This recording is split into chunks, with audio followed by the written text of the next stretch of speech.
자녀들에게, 그죠? 형제들에게, 모두에게 일러주시고, 우리도 내가 오늘 한 번에 잘잘못 죄 짓는 것에 대해서 힘들어할 게 아니라 천지언을 알고, 그죠? 지은 온, 이거를 못하는지 아닌지에 대해서 거기에 대해서 더 생각하고 더 생각하셔야 될 겁니다.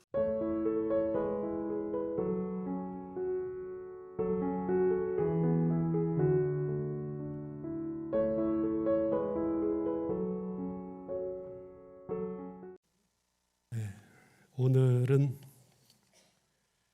대종사님 대각하신 4월입니다. 누구는 4월을 잔인한 달이다 그러는데 저희들에게는 행복한 달이고 감사한 달이고 희망에 찬 달이 되겠습니다. 오늘부터 사실은 어제부터 우리 강남교당 봉축위원회가 움직이기 시작했습니다. 더 멋지고 훌륭한 한 달이 되시기를, 그래서 1년이 대종사님 비 속에서 살아갈 수 있도록 되기를 간절히 바랍니다. 주제를 제가 그 4월 한 달은 그 사언으로 잡았습니다. 오늘은 이제 첫 번째 천지언을 가지고 말씀을 드리겠습니다.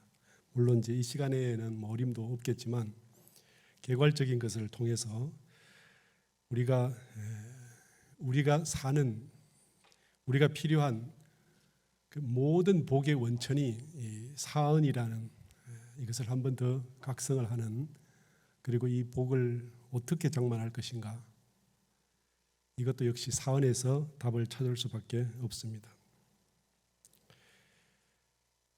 첫 번째로 오늘 천지언입니다. 많은 교무님들께서 말씀을 하셨고 또 원불교의 역사를 통해서 항상 그 사언을 말씀하셨기 때문에 익히 아실 거라고 생각을 합니다만은 한 번 더 해보겠습니다. 만약 사언이 우리의 복의 원천이라면 어떻게 복의 원천이 되는지 확실히 알아야 되고, 또 그 복의 원천으로부터 복을 어떻게 받아내는지 그걸 확실히 찾아야 되고, 그걸 찾으려면 사언이 어떤 원리로 구성되고 어떻게 돌아가고 어떻게 움직이는가를 아셔야, 그래야 사언으로부터 우리가 복을 가져다 쓸 수가 있습니다. 천지가 은혜가 맞습니까? 은혜가 맞죠? 네, 확실하죠? 그런데 천지로부터 복을 어떻게 받고 계세요?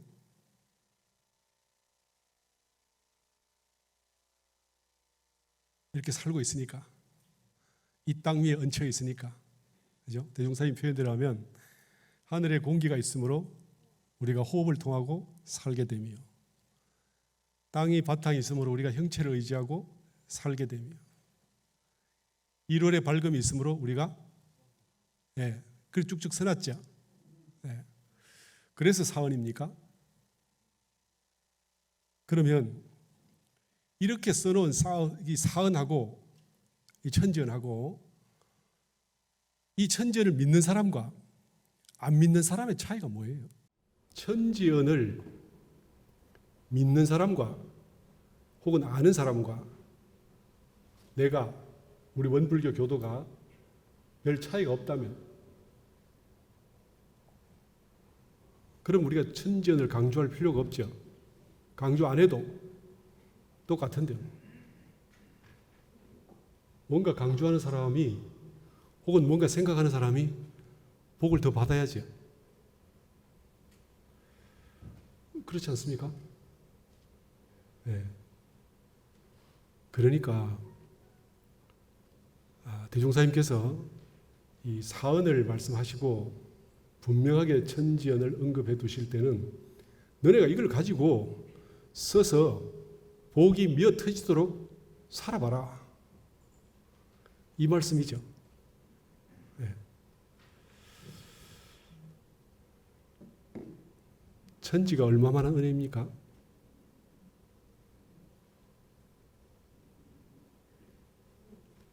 제가요,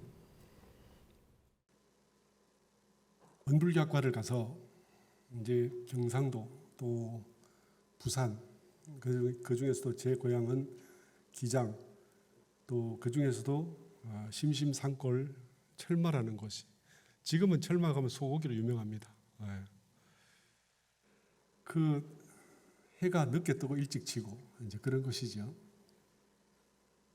저는 고등학교에서 다닐 때에 입시 공부도 한번 제대로 못 해봤습니다. 시골이기 때문에.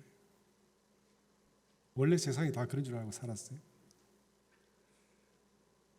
고등학교 3학년 때 소를 몰고 산에 소 먹이러 다녔습니다. 그 나머지 묘동에 누워가지고 묘에 하늘 보고 멍하니 살고 그랬어요. 그러다가 출가를 해서 원불교학과를 갔습니다. 수계농원이 있죠. 이제 저희 원불교학과 학생들은 그 훈련원이나 농원을 많이 돌아다닙니다. 주기적으로. 수계농원을 갔는데 거기서 제가 이렇게 그 땅의 넓이를 보고 감동을 받았어요. 끝도 없이 이렇게 들판만 펼쳐져서 그 남서쪽을 보면요, 산이 하나도 없어요. 해가 머리 위에서 지는 게 아니라 눈앞에서 지죠. 이렇게 엄청난 일이잖아요. 그 넓은 땅을, 그 촌의 고향은요, 조금 뛰어가면 산 넘어갑니다. 조금 뛰면 산 구비를 돌아가고. 근데 여기는요, 하루 종일 걸어도 그런 것 같지가 않더라고요. 제가 하루 종일 걸어봤습니다. 표시가 안 나요. 어디까지 왔는지. 어마어마한 땅이죠. 제가 거기서 감동을 받고 여기가 참 대단하다 그랬더니 옆에 어떤 도반이 그랬어요. 수계농원에 살았던 어떤 도반이 여기가 천하명당이라는 거예요. 그래서 제가 돌아봤어요. 어떤 명당인가? 옛날에 조선시대에요. 이서구라는 관리가 이곳을 지나다가 하도 좋아서 절을 세월했답니다. 그래서 그 수계농원 바로 옆에가 삼례가 있어요. 그 삼례라는 게 천하명당이라서 그래서 절을 세월했다는 거죠. 그리고 거기가 얼마나 명당인지를 이렇게 침을 튀기면서 이렇게 설명을 했습니다.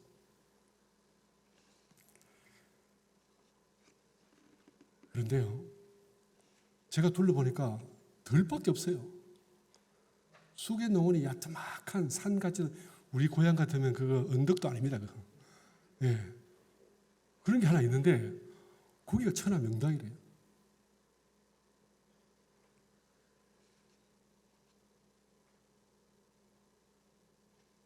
산을 보니까요, 북동쪽으로 까마득히 먼데 산이 이렇게 있어요. 그때는요, 풍수를 잘 몰랐죠. 그런데 제가 몇 년 있다가 다시 수계농원을 갈 때가 돼서 역시 저는 거기서 감동을 받았어요. 그때 느낌이 제가 어떤지 아세요?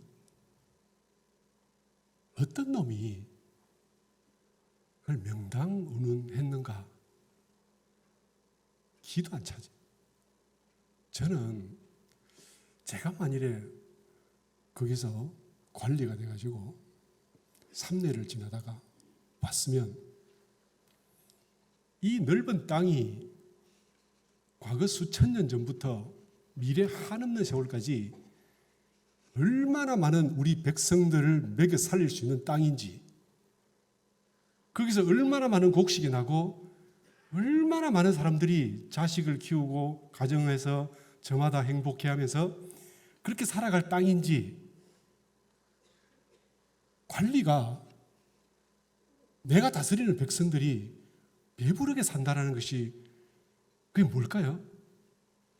그리고 거기서 나오는 곡식을 위로 임금이 계신 한양까지 보내드려서 임금이 편안해 하시면서 그 힘으로 조선 천지를 다스려 갈 때 그 감사함에 절하지 않겠습니까? 거기가 명당이면 몇 집이 부자가 된다는 말이에요?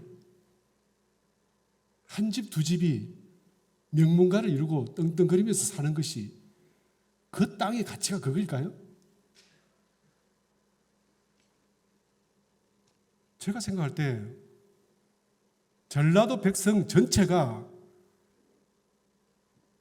그 땅에 의지해서 살 수 있는 그만한 넓이에 저는 거기에 감동을 받았는데 그 동네 사람들은 거기 어떤 명당이 있다라고 생각하는 글쎄 이건요 뭔가 백성을 귀히 여기는 사람의 마인드가 아닌 거죠. 그렇죠? 제가 아무리 봐도 그건 백성의 땅이었어요. 물론 지금은 농사라는 것이 별 가치가 없어지고 그러겠지만 그 조선시대에 그 이서구라는 관리는 제가 그분이 전라도 관찰사를 지내셨는지 잘 모르겠어요.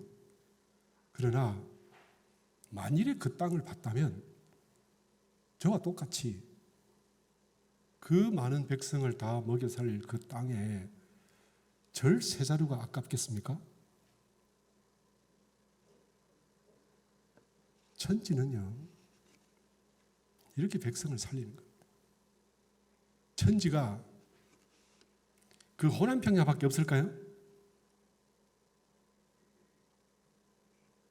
제가 기장에서 개척교당을 만들고 신도시 정관이라는 데가 생겼습니다. 그래서 개척교당을 그 야트막한 산에다가 3,000평을 샀어요. 그래서 돈을 많이 주고 한 400여 평을 이제 건축을 했죠.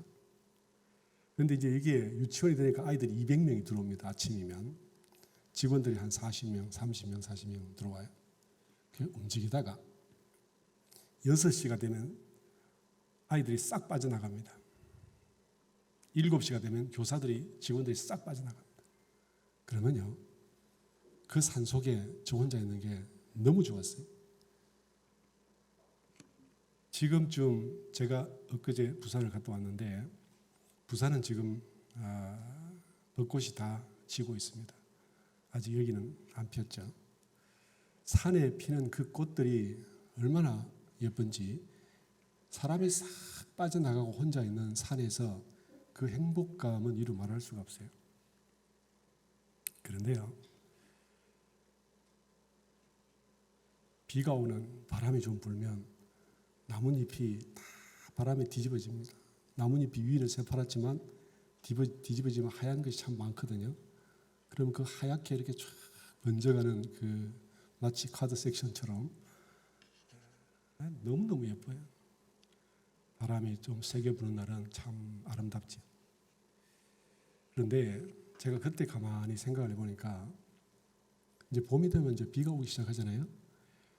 저 산에 이렇게 비가 와서 천지 만물을 다 살려주는데 만약 누가 물동이를 가지고 저걸 키우려면 저 산의 나무를, 저 이름 모를 잡초와 풀들을 누가 다 살려낼까? 조그마한 동산 하나도 1년 내내 가꾸려면요, 제가 여기서 쓸 말은 아니지만 생똥을 쌉니다. 그렇지 않습니까? 논 몇백 평을 관리하는데 사람 에너지가 다 들어가요. 근데 그 어마어마한 산을 누가 키우겠어요? 이름 모를 그 숱한 나무와 그 많은 풀과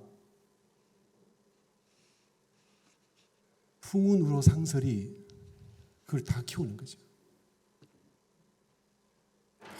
너무너무 감사해요. 너무너무 고마워요. 제가 어릴 때 초등 2, 3학년 때요.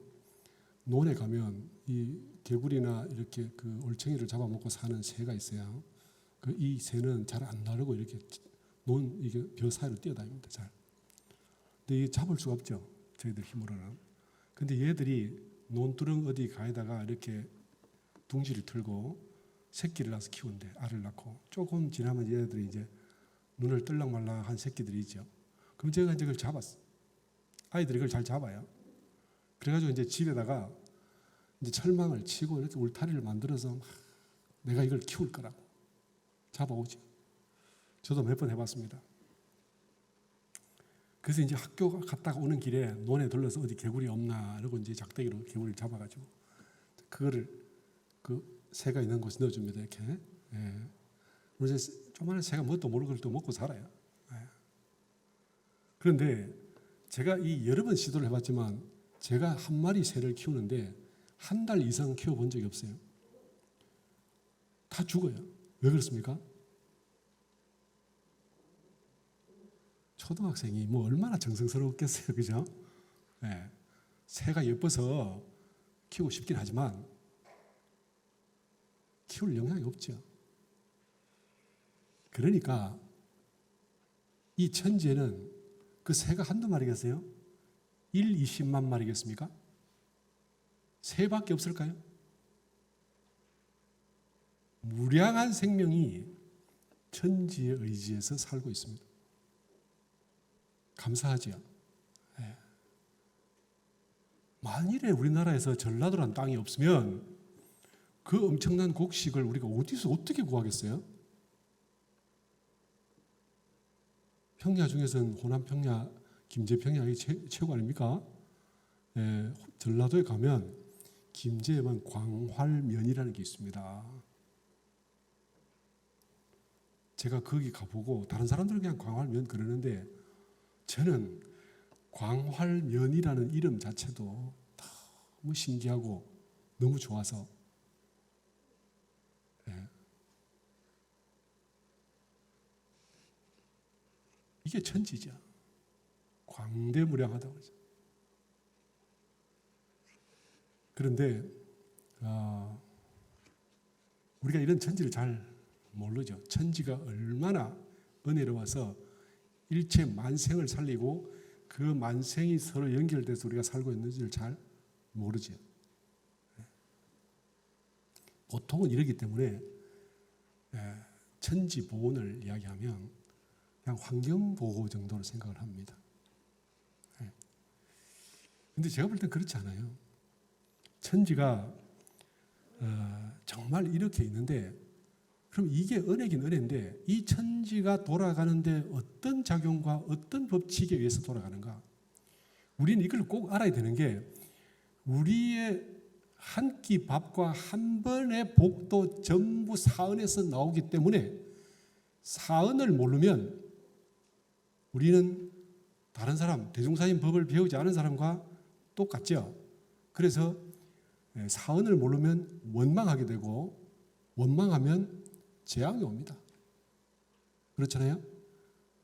그런데 사은을 아는 사람은 은혜로 보일 때도 은혜고 해로 보일 때도 은혜고 그렇죠? 쉬울 때도 은혜고 어려울 때도 은혜고 항상 은혜다가 되는 것이 그래야 우리는 사은의 은혜를 항상 받는 겁니다. 내가 지은 복이 없어서 혹은 닦은 지혜가 없어서 원수로 보이고 해로 보이고 싸나운 운수로 나는 그냥 머피처럼 다른 사람은 다 복받아도 나는 계속 안 좋은 것만 받는 것 같이 느껴져도 그래도 끝까지 나는 은혜로 느껴지고 감사를 이 샘솟는 감사를 가지고 있어야 그래야 세상 사람들과는 다른 사은을 모시는 사람으로서 복을 받게 되는 거죠. 그렇잖아요? 그러려면 천지 은혜를 알아야 되는데 천지 은혜가 어떻게 돌아가냐? 천지는 다 아시죠? 8가지 도가 행함에 따라서 8가지 덕이 나타나서 그죠? 우리가 한없는 천지은을 이루었다. 이렇게 이제 말씀을 들었습니다. 천지가 겉으로 볼 때 형상으로 보고 현상으로 볼 때는 상으로 보이지만 이게 속에 들어가면 전부 이치입니다. 그래서 예전에 이 유교에서도 이기 이론론, 이기 이원론, 뭐 이기 합발, 뭐 그 이발 기승, 뭐 기발 이승 이런 뭐 이야기 많이 있었죠. 이기 합발 이런 거 그죠? 유교가 결국 얻은 게 뭐냐면요. 이치와 기를 어떻게 볼 것인가? 기라는 건 현상이고 물질이고 나타난 에너지고 변화하는 힘입니다. 그런데 그 속에 이치가 있어서 대표적 케이스가 태계 선생께서 이기 이원론이라는 걸 하셨죠. 그죠? 기대성 선생께서는 이기 이론론, 특히 율곡 선생께서도 이기 이론론 쪽으로 가셨죠. 이게 결국 뭐냐면 그게 기든 이든 상관없이 대종사님께서는요 도가 행하는 이지요 이치 그죠? 도가 행하면 덕이 나타난다 이렇게 말씀하셨죠. 그래서 천지의 도가 행하면 천지의 덕이 나타나는데 그걸 뭐랬어요? 지극히 밝은 도, 정성한 도, 공정한 도, 순리자연한 도, 광대무량한 도, 영원불멸한 도, 기륭이 없는 도, 응용의 무념한 도 8가지 말씀을 하셨죠. 그러면요 우리가 이 8가지 도가 어떻게 생긴 거고 어떻게 작용하는지를 다 알아야 되고 이 도가 작용하기만 하면 복은 저절로 덕은 저절로 들어오게 돼 있어요. 그게 도를 알아야 되겠죠. 천지보온을 한다는데 제가 우리 이거 잘 들으셔야 돼요. 우리 고준영 교무를 제가 처음에 왔을 때 부산에서 처음 만났을 때 우리 원불교에 천지보온회가 있습니다. 천지보온회. 그래서 제가 웃으면서 그 천지보온회는 천지에 보온하는 게 아니고 동포보온하는 단체야 라고 말했어요. 이 친구는 저를 삐딱하게 보고 있었기 때문에 뭐든지 삐딱하게 받아들였어요. 처음에 자기가 듣던 원불교랑 좀 많이 달랐거든요. 그래서 천지보온이 사람들에게 산천초목에 잘하고 환경보호하고 이게 천지보온이지 왜 우리가 금수초목까지 뭡니까? 동포원에 속하잖아요. 그렇죠? 천지 속에 그 있습니까? 천지 피연 보온 배연에 혹시 금수초목이 나타나나요? 환경이 천지에 나타납니까? 교정 보세요. 없습니다. 동포에 있어요. 천지연에는 뭐가 나타나면요 8가지 도가 나타납니다. 그렇죠? 그래서 지구가 나빠지면 지구가 해로워지는 게 아니야. 그 속에 사는 동포들이 힘든 거지. 제가 이렇게 이야기하면 또 누가 시비 할까 모르겠습니다. 제가 시비를 잘 듣나 봐요. 웃으시는 거 보니까. 우리가 만일에 정전이 원경이고 근본 경전이라 한다면 정전 말씀이 정답이고 정전 말씀이 정답이라면 거기에는 환경오염 어떠고 이런 것이 천지에 속하지 않습니다. 천지에는요 8가지 도가 행함에 따라 8가지 덕이 나타나서 일체 생명이 다 잘 살게 해주는 거죠. 우리가 거기에 형각을 보존하고 사느니라 이렇게 되어 있잖아요. 지구는요 30억 년 전부터 방사능이 가득할 때도 있었고 뜨거운 열기로 부글부글 끓을 때도 있었고 찬 얼음으로 뒤덮여서 이게 몇 억 년을 지낸 적도 있어요. 지구가 뭐 어떻게 해가 됐습니까? 그렇지 않습니다. 지구는요 제가 볼 때요 지금 인간이 이렇게 살 수 있게 된 건 지구는 특별한 아주 특별한 은혜예요. 지구가 만일 지구보다 조금만 더 가까우면 지구 대기 다 날아갑니다. 더워서 못 살아요. 조금만 멀면 추워서 못 살아요. 지구가 좀 더 크면 우리가 일어서서 마음대로 다닐 수 없어요. 들어 누워야 돼요. 중력 때문에. 조금만 작으면 공기가 다 날아가죠. 그렇죠? 지구 가운데 핵이 없으면 어떻게 자기장이 형성 안 되고 태양풍이 와서 태양풍으로 어떻게 사람 다 못 살아요. 싹 죽어요. 방사능이니 뭐 자외선이 이걸 다 막아주죠. 목성이 없으면요. 수시로 어떻습니까? 우주의 이 잔 혹성들 찌끄러기가 날아와서 지구를 어때요? 맹폭을 할 겁니다. 그런데 그거를 목성이 다 걷어줍니다. 이 지구랑 이 우주가 어떻게 이렇게 생겼는지 너무너무 감사하지요. 생각해 보면 사람을 살리기 위해서 온 천지가요, 이 인간이 지구에 살게 하기 위해서 이렇게 은혜롭게 만들 수가 없어요. 물리학, 천체 물리학을 하시는 분들은 다 아실 거 아닙니까? 자, 어지간히 잘 모르겠지만 이건 사람이 구상을 해서 만들래야 만들 수 없는 수준의 그런 이 땅이 지구다. 그리고 그게 우리 우주다. 너무너무 감사하죠. 근데 그게 우리가 은혜를 아는 거하고 뭔 관계가 있어요? 사실 잘 모르겠어요. 그래서 대종사님께서 천지연을 말씀하실 때는요, 이건 놔두고 천지의 8가지 도를 정확하게 알아서 그 피연되는 도를 알아서 배연하지 않고 보온하는데, 보온의 방법을 어떻게 해요? 우리가 8가지 도를 잘 실행하면 됩니다. 그런데 그 양이 너무 많아서 다 말씀드릴 수 없죠. 오늘 맛만 본다는 차원에서 지극히 밝은 도 하나만 가지고 봅시다. 저희가 어릴 때 그 승산종사께서 만덕산에서 지극히 밝은 도를 말씀하시면서 우리가 벽에다 못을 박는데 얘가 안 밝으면 끝까지 들어간다. 근데 중간에 만일에 쇠가 있어도 못이 안에 쇠가 있는지 돌인지 어떻게 알고 탁 쇠만 만나면 그게 안 들어가고 옆으로 가고 휘고 이렇게 할까? 이 말씀을 하셨어요. 처음에는요, 이 말씀이 제가 어떤 말씀인지 잘 몰랐습니다. 그런데 가만히 생각해 보니까 이 못을 사람이 칠 때 안에 만일 쇠가 있으면 희한하게 그게 구부러지고 안 들어간단 말이에요. 이게 과학적으로 너무나 당연한 소리를 뭔 말을 하는 거야 지금. 이렇게 생각하실 수도 있죠. 제가 만일에 뚜레쥬레 가서 빵을 샀는데 그 재래시장에서 기름을 튀긴 빵 같은 맛이 나면 어떻게 되겠어요? 그런데 희한하게 그게요, 그때 샀을 때나 집에 와서 먹을 때 똑같이 그 맛을 어찌 그리 역력하게 지극히 밝게 그 맛을 주는지.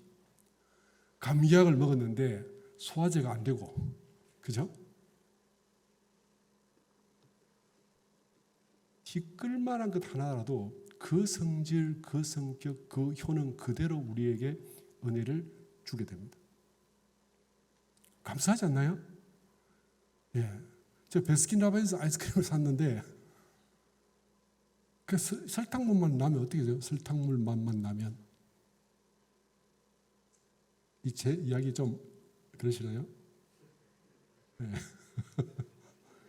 천지의 지극히 밝은 도는 이런 겁니다.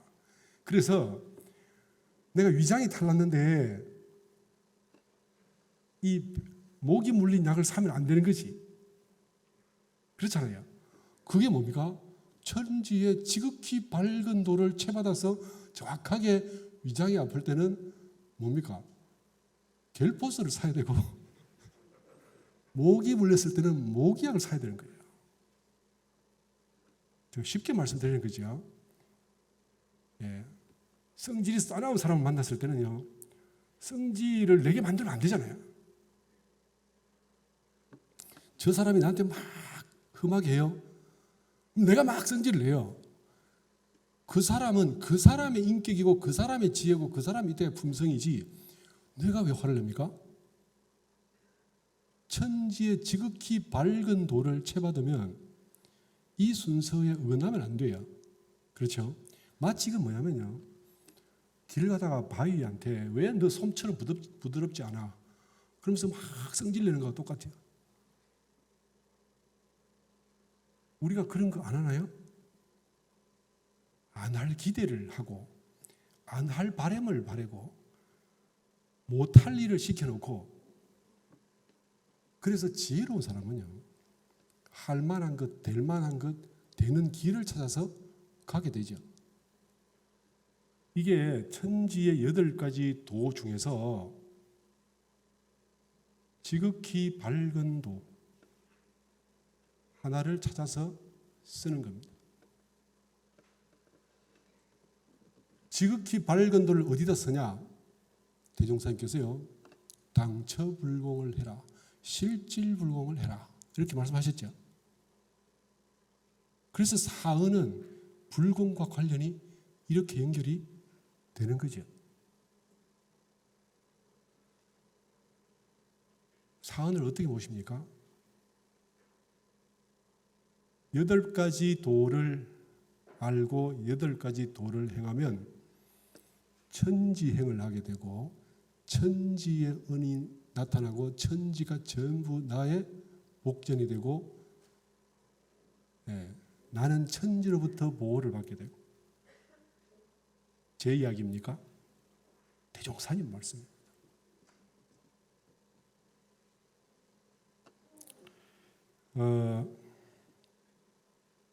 우리가 천지에 정말 감사해야 돼요. 그죠? 천지가 얼마나 은혜인지 모르면 보호할 생각이 안 나지요. 미운 놈한테 떡을 왜 더 주고 싶겠어요? 내가 사람을 봤는데 천지가 똑같아요. 자, 기륭이 없는 도, 그죠? 응용의 무념한 도, 뭐 그런 기타 등등 해서 천지가 내가 평등성지, 이 모든 게 똑같아지면, 그러면 모두가 다 예쁜데 우리는요, 내가 만나는 서너 명의 그 사람 속에서도 누구는 밉고 누구는 좋고, 그래서 이쪽에 복을 좀 짓는가 싶으면 저쪽에 죄를 심고, 그렇죠? 어리석고 못난 사람은요, 3명을 만나도 그 중에 한 놈을 제낍니다. 기가 찰 일이죠. 내가 함께 살아가야 될 사람인데 심지어 둘이 만나도 한 놈을 제낍니다. 이게 광대무량한 도입니까? 그리고 우리가 사언을 모신다라고 할 수 있을까요? 윗사람은 이렇게 짜증나고 밑에 사람은 이렇게 짜증나고.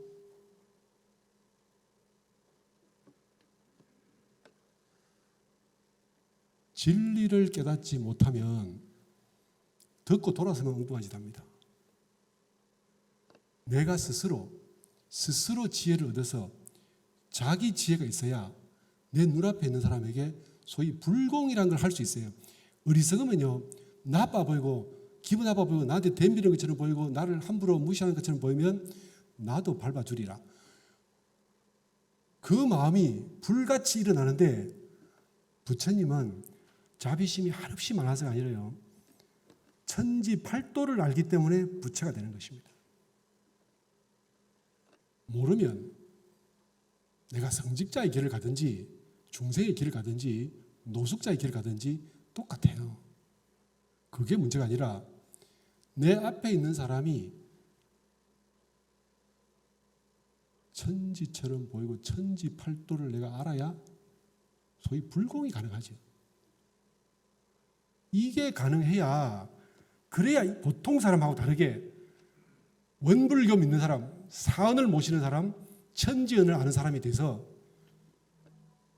복을 근본적으로 다르게 짓고 생각을 근본적으로 다르게 하고, 그래서 내 삶이 근본적으로 다르게 되는 겁니다. 대종사님을 와가지고 대종사님을 잘 모시고 날마다 대종사님 생각한다고 해결되는 문제가 아니라 대종사님께서 시키신 이 천지언의 내역을 공부해서 내가 그거를 하나씩 밟아가는 데서, 그래서 우리는 대종사님의 제자가 되고 대종사님의 권속이 됩니다. 그렇게 하면서 내가 잘못하는 실수 혹 엉뚱한 일, 대종사님을 이렇게 모시는 사람은요, 살도 음을 행해도 대종사님께서도요 버릴 수가 없습니다. 우리가요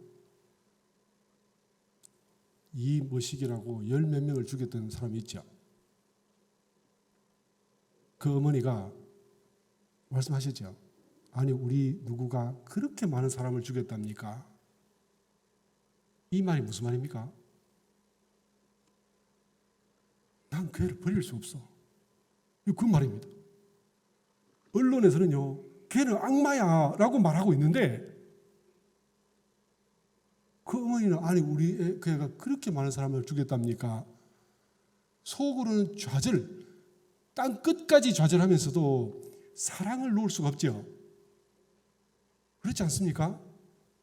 그럼 그 놓을 수 없는 그 사람이 대종사님이에요? 부처님이에요? 그냥 시골에 그냥 아줌마라고 할머니라고. 그런데 못 놓잖아요. 왜? 아니까. 대종사님께서요 내가 천지팔도를 따라서 가면 내가 살도움을 행해도 또 하고 또 하고 또 하고 또 하고 또 하고 해도 나를 버릴 수가 없어요. 그래서 우리는요 확실하게 대종사님의 제자가 되는 거고 대종사님의 권속이 되는 것입니다. 이런 사람의 앞길에 어려움이나 꾸꾸러짐이나 간급이 있겠습니까? 저는 그렇지 않다 생각해요.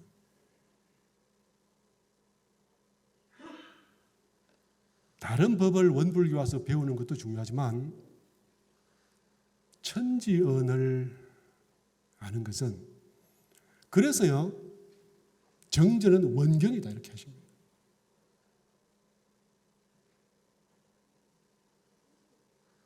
자녀들에게, 그죠? 형제들에게 모두에게 일러주시고 우리도 내가 오늘 한 번에 잘잘못 죄 짓는 것에 대해서 힘들어할 게 아니라 천지언을 알고 그죠? 지연 보은 이거를 못하는지 아닌지에 대해서 거기에 대해서 더 생각하고 더 생각하셔야 될 겁니다. 네, 마치겠습니다.